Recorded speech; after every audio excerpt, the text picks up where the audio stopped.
On His Blindness by John Milton. Explanation by Dr. Joghee Senthilkumar. Author, poet, motivational speaker, professor and researcher.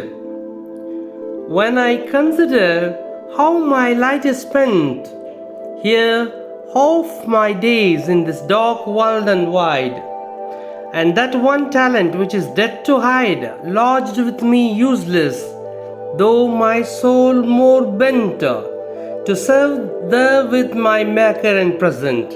Here on his blindness, he talks about his blindness. When I consider how my light is spent, he's talking about his light denied. And at the age of 45, he became blind, and rigorously, because of producing the Paradise Lost, he has continuously, rigorously practiced in preparing, reading books and writing that makes him blind. My true account, lest ye returning chide, doth God exact day labor denied, light denied. I fondly asked but passions to prevent that murmur, soon replied, God doth not need either man's work on his own gifts, who best bear his mild yoke.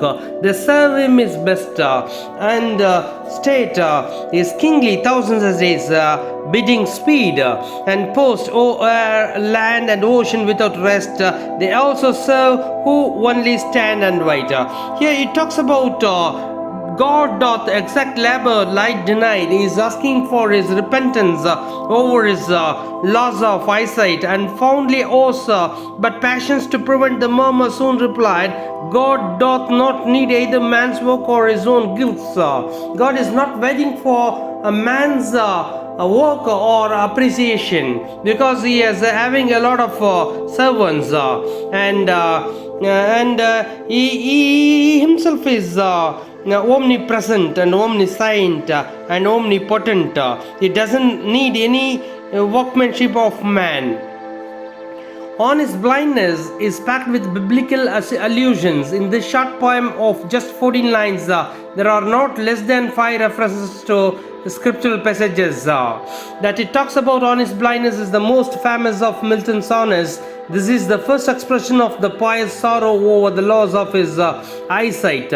It was written when he became completely blind at the age of 45. Becoming blind at the early age, Milton is very unhappy about the fact that he has wasted the best part of his life without producing any creative work of importance. That God has given one talent, that is poetry, that the hidden talent he has not expressed fully, he has not utilized fully. That was his fault, that was his murmur, that he has not adequately used the time and precious value of the talent which God has given him.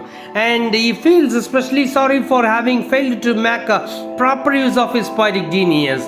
He has given godly talent, that inborn skill, that of poetic genius, which he has not properly utilized.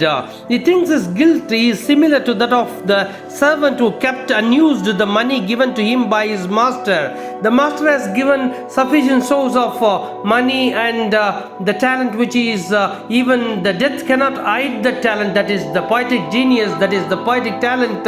Even the death cannot hide his talent, but such a type of gifts that he has not utilized, the servant has not utilized, given by the master. In a bitter mood, Milton is inclined to think of God as a hot taskmaster. Soon he overcome and this mood of bitterness and is able to think of God in a more sober way. God is not in need of man's services. God himself is omnipresent and omniscient and omnipresent, that he doesn't need any sort of gifts from man and the man's services. He is like a king who has many servants at his disposal. Some of the servants will be moving about to carry out the king's orders, but some others will be standing by his side, always ready to obey him. That it requires a lot of patience, that God is kingly, he himself, the others who are waiting for him to serve. And here it requires that God is not in need of man's service. Thank you.